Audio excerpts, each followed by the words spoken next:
சாய் பக்தர்களுக்கு வணக்கம். இன்றைக்கி இந்த பதிவில் நம்ம பார்க்கக்கூடியது உண்மை கதை. நான் ஒரு வழக்கறிஞராக பயணத்தை தொடங்கிய போது இன்று வரை நான் பார்த்த மிக முக்கியமான விஷயங்களை பற்றி நாம் இன்றைக்கி இந்த சாயின் பிள்ளைகளிடம் நாம் பகிர்ந்து கொள்ளப் போகின்றோம். அதில் நாம் இந்த பதிவில் நாம் பார்க்கக்கூடியது பெண் பிள்ளைகளை பெற்ற ஒவ்வொரு தகப்பன்களுக்கும் ஒவ்வொரு தாய்மார்களுக்கும் இது மிக முக்கியமான ஒரு பதிவாக அமையும் என்பதில் எந்தவித சந்தேகமும் வேண்டாம். நாம் அனைவரும் சாயின் பிள்ளைகள், நாம் ஒருங்கிணைந்த குடும்பம். அந்த வகையில் நம்முடைய பிள்ளைகளை நாம் எப்படி பாதுகாப்பாக வைத்து கொள்வது அப்படின்றத இன்றைக்கி சாய்பாபாவின் அருளால் நம்ம இன்று தெரிந்து கொள்ளப் போகின்றோம். அதற்கு முன்பாக இந்த கதை முழுக்க உண்மை கதை, நடந்த விஷயத்தை பற்றி நாம் பார்க்க போகின்றோம். சரி, சில மாதங்களுக்கு முன்பு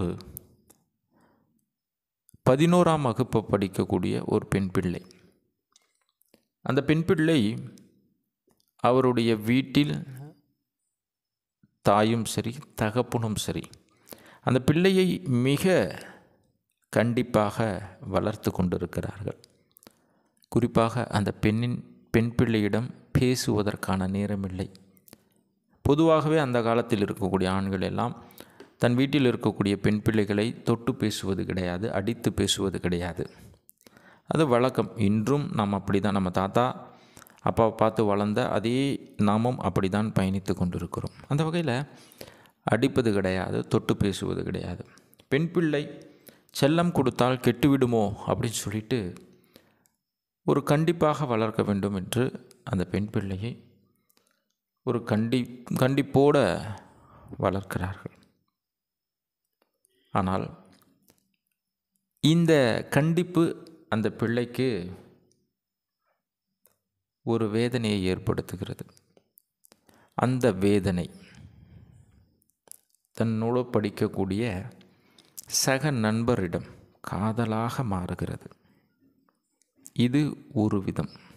அதே பிள்ளை சொல்லுது, அது தெரிய வந்து அந்த குடும்பத்தில் அடிக்கிறார்கள், உதைக்கிறார்கள்.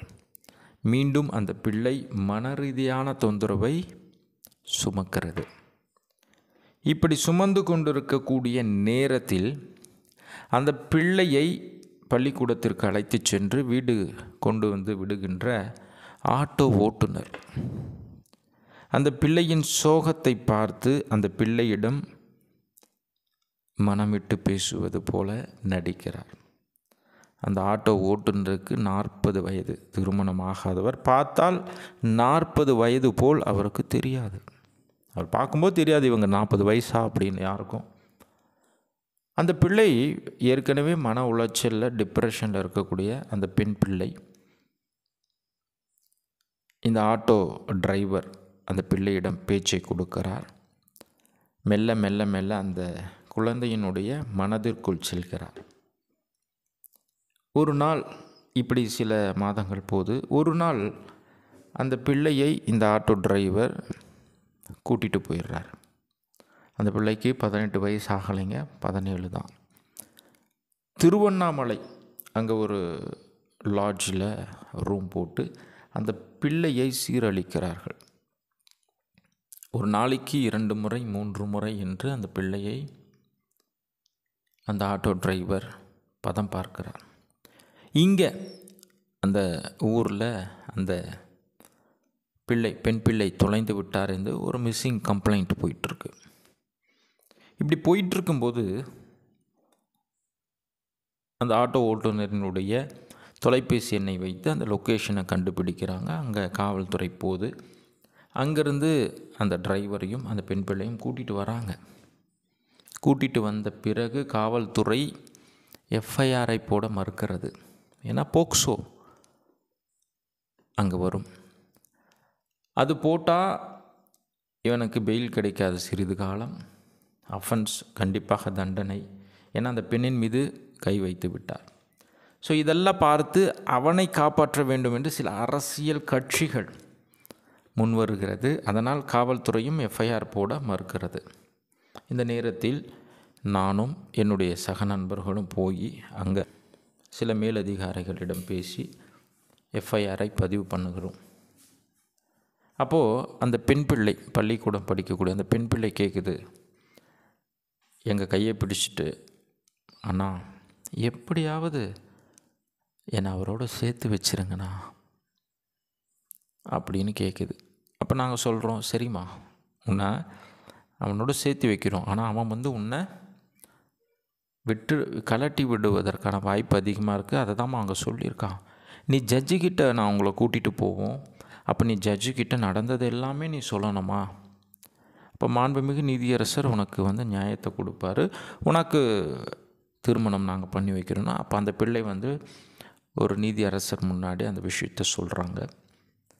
அப்போது அவனுக்கு தண்டனை கிடைக்குது. இதை நான் ஏன் சொல்கிறேன் அப்படின்னா, இது சாதாரணமாக இருக்கும் கேட்கும்போது உங்களுக்கு. ஆனால் அங்கே ஒவ்வொரு பிள்ளைகளும் அவங்களுடைய பெற்றோர்களும் அந்த கண்ணீரும் விலை மதிப்பற்றது. அவ்வளோ வேதனையோடு சுமந்து கொண்டு இருப்பார்கள். இப்போது சாயின் பிள்ளைகளுக்கு நான் சொல்லக்கூடிய விஷயம் ஒன்று தான். பெண் பிள்ளைகள் கண்டிப்போடு இருப்பது மிக அவசியம். அதை தாண்டி அந்த பிள்ளைகள் என்ன செய்கிறார்கள், எப்படி இருக்கிறார்கள், ஒரு தொலைபேசியை பயன்படுத்தும் போது சிரிக்கிறார்களா,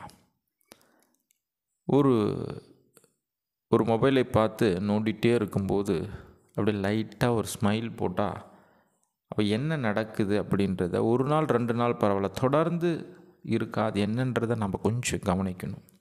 அதிக நேரம் மொபைலில் சேட்டிங் போயிட்டுருக்கா, அது என்னன்றதை பார்க்கணும். அலங்காரங்கள் ஆடம்பரங்கள் அதிகரிக்கிறதா, அது என்னன்னு பார்க்கணும். சீக்கிரமாக போயிடுறாங்களா, அப்போ அங்கே என்ன நடக்கிறது, ஏன் சீக்கிரமாக ஒரு இடத்துக்கு போகிறாங்கன்றதை பார்க்கணும். லேட்டாக வரும்போது ஏன் வராங்கன்னு பார்க்கணும். உடனே என்னை கேட்டுறக்கூடாது, தம்பி இது ஒரு கண்டிப்பு, அவங்கள நம்ம ஒடுக்குறோம் அடக்குறோம் அப்படின்னு நீங்கள் நினைக்கலாம். ஆனால் தயவு செஞ்சு அப்படி நினைக்க வேண்டாம். நம் பிள்ளைகள் எப்போதும் ஒரு 25 வயது தாண்டும் போது அவங்களுக்கு அந்த மெச்சூரிட்டி வந்துடும். அப்போ ஒரு விஷயம் என்ன நடக்கிறது நடக்காது அப்படின்றத அவங்களால கிளியராக கண்டுபிடிக்க முடியும். ஆனால் யோசிச்சு பாருங்கள், சின்ன வயசு ஒரு 17, 18 அல்லது college first year, second year, third year, இப்போ ஒரு 21, 22 வயசு தான். அந்த வயசுலாம் மெச்சூரிட்டியான வயசு கிடையாது. பார்க்குறதுக்கு நல்லா தெளிவாக பேசுகிற மாதிரி இருக்கும். ஆனால் உண்மையிலேயே அந்த தெளிவு இந்த உலகத்தில் வாழ்வதற்கு போதுமானது அல்ல. ஏன்னா நான் சாயின் பிள்ளைகளுக்கு, நம் குடும்ப உறுப்பினர்களுக்கு சொல்வதற்கு கடமைப்பட்டிருக்கேன். இப்படியும் சில நிகழ்வுகள் நடந்து கொண்டு இருக்கிறது. அப்போது கண்டிப்பாக நாம் அனைவரும் சற்று பாதுகாப்பாக இருக்க வேண்டும். நம்ம கொஞ்சம் ஏமாந்தால் போதும், நம் பிள்ளையை நம்மிடமிருந்து பிரித்து விடுவார்கள்.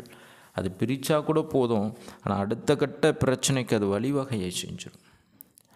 அப்போது நம் வீட்டில் பிறந்த ஒரு பெண் குழந்தை, அதை நிச்சயமாக பாதுகாப்போடு, அரவணைப்போடு, அன்போடு நாம் போற்றி பாதுகாத்து வளர்த்து ஒருவரிடம் கொடுக்க வேண்டும். ஸோ அவர்களுக்கு பிடித்தவராக இருந்தாலும் அது ஒழுக்கமாக இருக்கிறதா என்பதை பார்ப்பதற்கு ஒவ்வொரு பெற்றோர்களும் கடமைப்பட்டிருக்கிறோம். அதில் எந்த மாற்று கருத்தும் இல்லை. நம்ம பிள்ளை சீரழிவதை பார்த்து எந்த பெற்றோரும் சந்தோஷப்பட மாட்டார்கள், கண்ணீர் வடிப்பார்கள். அந்த நிலைமைக்கு கொண்டு போய்விடக்கூடாது என்பதற்காகத்தான் இந்த ஸ்டோரி. இது ஏதோ ஒரு வீடியோக்காக சொல்லக்கூடிய கதை அப்படின்னு நீங்கள் தயவு செஞ்சு நினைக்க வேண்டாம். இது முழுக்க உண்மை கதை. இதை நானே முன்னாடி நின்று பைசல் பண்ணியிருக்கக்கூடிய ஒரு விஷயம். ஸோ இது கதையல்ல, இன்னும் நிறைய விஷயங்கள் இருக்குது. நான் சொன்னதெல்லாம் சும்மா லைட்டாக அந்த பிள்ளைக்கு நடந்த சம்பவங்கள் நான் சும்மா எளிதாக சொல்லிட்டேன். ஆனால் அந்த ரிப்போர்ட்டாக இருக்கட்டும், அந்த பிள்ளையினுடைய எவிடன்ஸு, இதெல்லாம் நம்ம பார்க்கும்போது மிக மோசமானதாக இருக்கும். சரி, அடுத்த பதிவில் நம்ம சாயப்பாவினுடைய தொடர்ந்து கதைகளையும் உண்மை சம்பவங்களையும் நம் சாயின் பிள்ளைகளோடு சேர்ந்து தெரிந்து கொள்வோம். ஓம் சாய்ராம்.